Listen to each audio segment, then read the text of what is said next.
নিত্যপণ্যের দাম সহনীয় রাখা, আইন শৃঙ্খলা পরিস্থিতির উন্নতি, দ্রুত গণতান্ত্রিক যাত্রাপথে উত্তরণের জন্য নির্বাচনী রোডম্যাপ ঘোষণা, রাষ্ট্রপতিত ফ্যাসিবাদের নানা চক্রান্তের অপচেষ্টা মোকাবেলা সহ বিভিন্ন দাবিতে আজ যশোরে সমাবেশ করবে বিএনপি।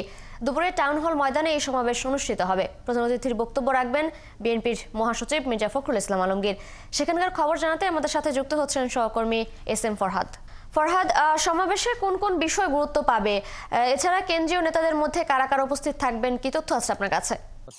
আপনি জানেন যে এই যে বিএনপি যে কেন্দ্রীয় কর্মসূচি, অর্থাৎ প্রতিটি জেলায় জেলায় বিশেষ করে দ্রব্যমূল্য, নিত্য প্রয়োজনীয় দ্রব্যমূল্য রয়েছে, যেটার দামটা সহনীয় পর্যায়ে রাখা, পতিত আওয়ামী লীগ সরকারের যে চক্রান্তের মোকাবেলা সহ যে দাবিগুলোতে কেন্দ্রীয় কর্মসূচি, জেলা জেলা যে কর্মসূচি রয়েছে, সেই কর্মসূচির অংশ হিসেবে আজকে কিন্তু যশোরে সমাবেশ অনুষ্ঠিত হবে বিকাল ৩টা নাগাদ।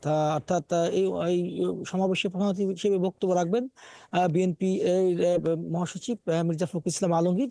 এর পাশাপাশি খুলনা বিভাগীয় সাংগঠনিক সম্পাদক অনিন্দুল ইসলাম অমিত সহ স্থানীয় নেতৃবৃন্দ বক্তব্য রাখবেন।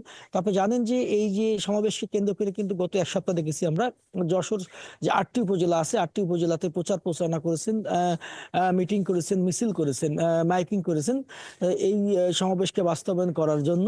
আপনি জানেন যে যশোরে মোট যে 8টি উপজেলা রয়েছে, 8টি উপজেলায় ছাত্রলীগ, যুবলীগ, ছাত্রদল, যুবদল, স্বেচ্ছাসেবক দল সহ বিএনপি যে অঙ্গ সংগঠন আছে, তারা কিন্তু এই যে সমাবেশটাকে সফল করার জন্য তারা দিন রাত পরিশ্রম করে যাচ্ছেন। অর্থাৎ সমাবেশ 3টা নাগাদ শুরু হলেও 1টার পর থেকে কিন্তু যে নেতাকর্মীরা তারা কিন্তু বিভিন্ন উপজেলা থেকে আসতে শুরু করবেন।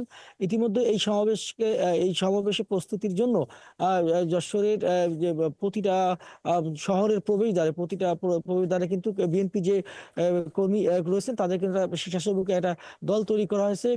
তারা যেন মিছিল সহকারে যেন এই সমাবেশে আসতে পারেন, যেন কোনো ধরনের জটিলতা না হয় এবং যেন আইন শৃঙ্খলা পরিস্থিতি স্বাভাবিক থাকে। সেই কারণে মূলত যে এই স্বেচ্ছাসেবক যে দল, স্বেচ্ছাসেবকের টিম, তারা কিন্তু কাজ করবেন। বিকাল 3টা নাগাদ সমাবেশ অনুষ্ঠিত হবে। এই সমাবেশকে কেন্দ্র করে এখানে যে কেন্দ্রীয় নেতারা বক্তব্য রাখবেন, সেই বক্তব্য অনুযায়ী এখানকার যারা দলের নেতা কর্মীরা আছেন, তারা সেই বক্তব্য তারা শুনে ঘরে ফিরবেন এবং সেটাই বাস্তবায়ন করবেন। তিশা, ফরহাদ, আপনি আছেন সেখানে থাকবেন। সমাবেশ নিয়ে আরো খোঁজ খবর রাখতে থাকুন। পরবর্তী আপডেটের জন্য আমরা আবার আপনার কাছে আসবো।